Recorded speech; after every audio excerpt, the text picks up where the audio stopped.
Good day. Oh, good day. Is there more to life, and who am I? These are questions that a lot of people ask themselves, if not directly and outwardly, subtly on the inside.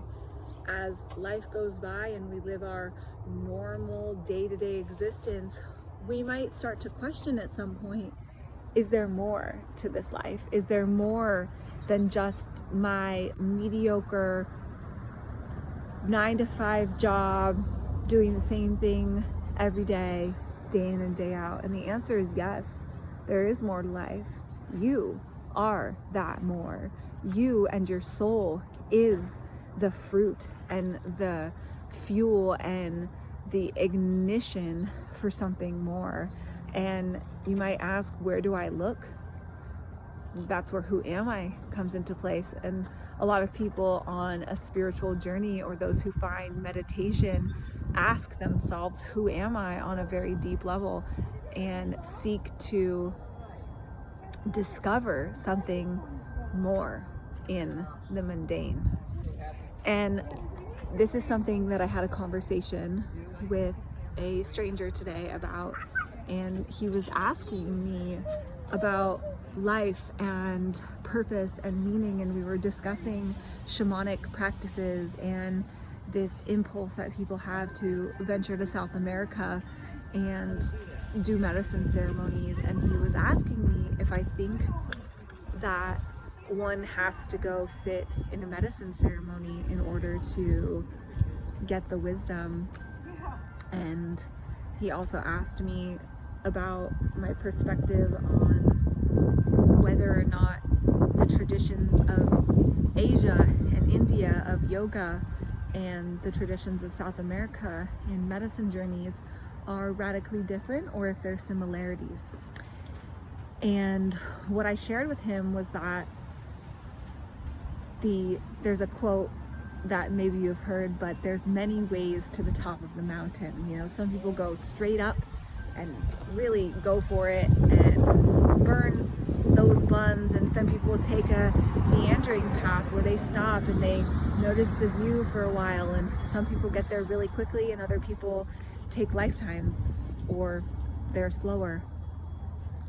But the point with this conversation was that all of these paths lead to the top of the mountain, and in this case I would just say that all paths lead home. And what is home? Home is to the self. What is the self? Well, in the Bible, talk about, I am the light, I am eternal, I am God. The self isn't a God that's a man that sits in a cloud above the earth. God is the essence of us. I believe that religion really does us a disservice at times, because it makes God somewhere outside, when really where we're all trying to come home to is to the God within ourselves, and not some hierarchical God that is better than someone else, or someone that knows everything and I know better than you because I am God. No, not that kind of God.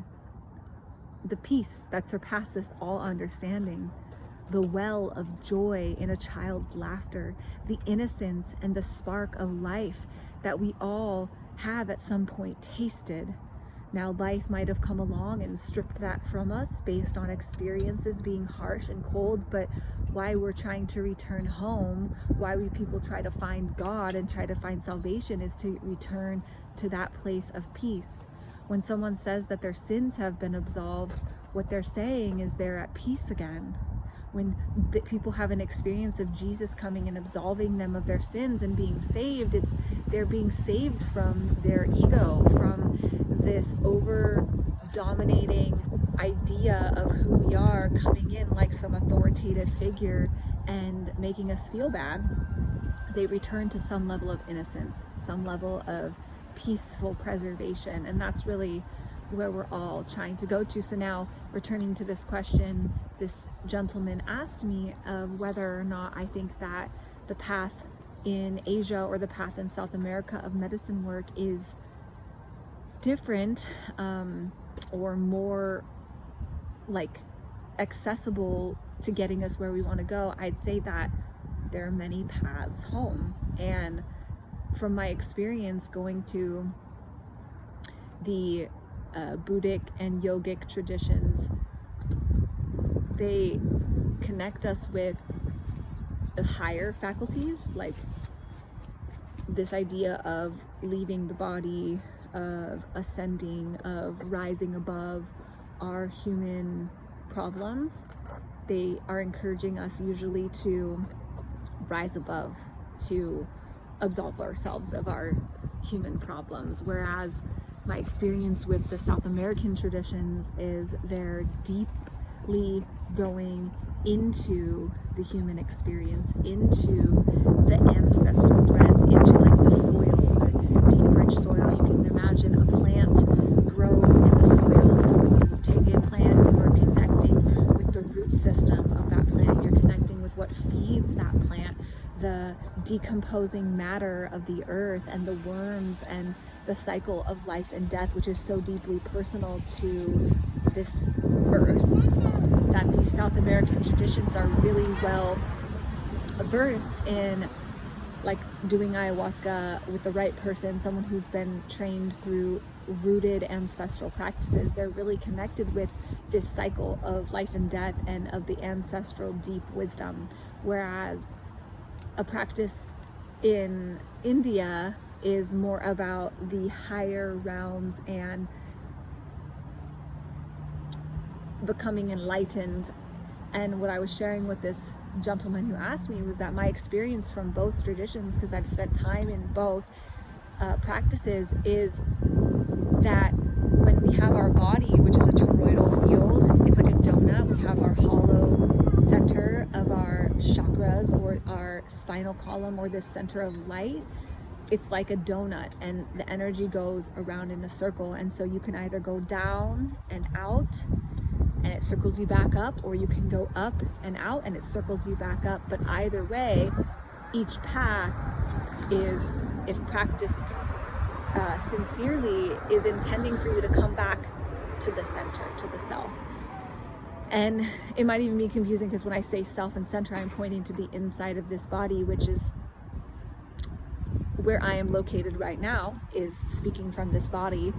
But my experience is that who I am is not fixated here in this body.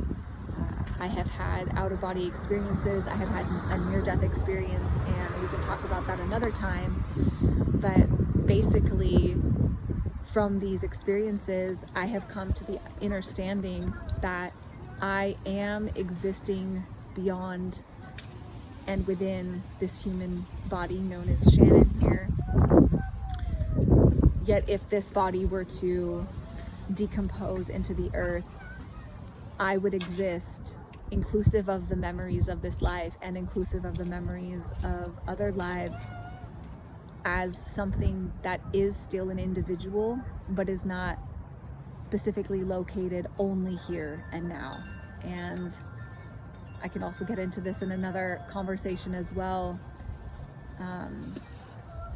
surrounding multidimensional awareness, which I think I'll save that for another video. But I'll simplify it, when we come into contact with our true self, who we truly are, which is an infinite being, we can start to, and we're actually comfortable being in this here now moment, we start to then expand our awareness to perceive other moments and experiences of which we are simultaneously existing concurrent to this moment.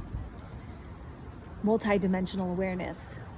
So who am I, and is there more to life? I am an infinite being having a human experience, and absolutely yes, there is more to this life than to live just the mundane experience. And we can have awareness of an infinite amount of information whilst we still live our ordinary human experience. So while we are here in a human body, we still get to do the dishes, we still get to take a walk with our dog, we still get to watch the sunrise and the sunset, and we still witness life and we still witness death.